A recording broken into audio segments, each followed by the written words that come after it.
భారత్ పాకిస్తాన్ మధ్య జరుగుతున్నటువంటి ఈ పోరులో జమ్మూ కాశ్మీర్ దగ్గర పాకిస్తాన్ తూటాలకు బలైపోయినటువంటి సత్యసాయి జిల్లా, ఉమ్మడి అనంతపురం జిల్లా గోరంట్ల మండలం కల్లితండకు చెందిన మురళీ నాయక్ తనకు అధికార లాంఛనాలతో అంత్యక్రియలు జరిపిస్తాము అని చెప్పి ఆంధ్రప్రదేశ్ ప్రభుత్వం ప్రకటించింది.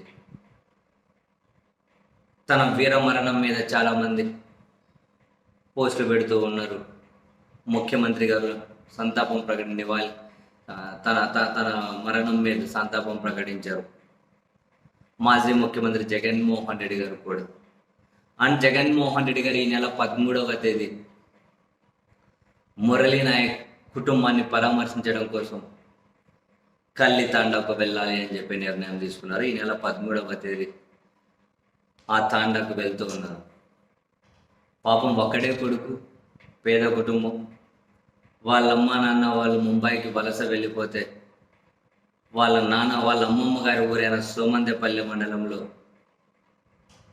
ఒక తాండాలో ఈ పిల్లడు అక్కడే విరిగి అక్కడే చదువుకొని అనంతపురంలో ఇంటర్ డిగ్రీ పూర్తి చేసి ఆ తర్వాత 2022లోనే ఆర్మీలో చేరాడు. మొదట అస్సాంలో పోస్టింగ్ ఇచ్చారట. ఆ తర్వాత జమ్మూ కాశ్మీర్కి మార్చారు. వాళ్ళ నాన్న మాట్లాడుతూ మీడియాతో, ఒకడే కొడుకు 3 నెలల కిందట 20 రోజులు ఉండిపోయారు ఇక్కడికి వచ్చి.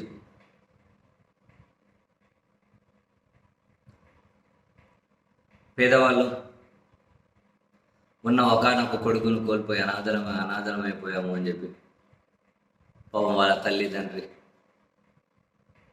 పోరున ఏడుస్తూ విలపిస్తూ ఉన్నారు. ఎక్కడైనా ఎప్పుడైనా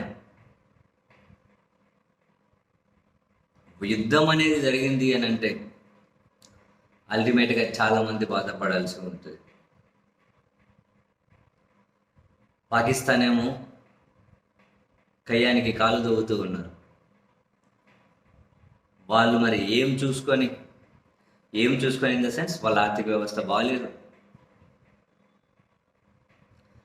ప్రజలకు కనీసం మంచిగా తిండి పెట్టలేని పరిస్థితుల్లో ఉన్నారు.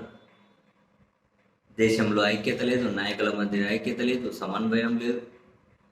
ఆర్మీకి ప్రభుత్వానికి మధ్య కోఆర్డినేషన్ అంతంత మాత్రమే. ఆర్మీదే కంప్లీట్గా అక్కడ పై చేయిగా ఉంటుంది.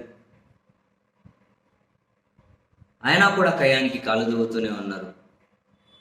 ఏం చూసుకోను అసలు వాళ్ళ వెనకల ఏ దేశపు అండ చూసుకొని అర్థం కావడం లేదు.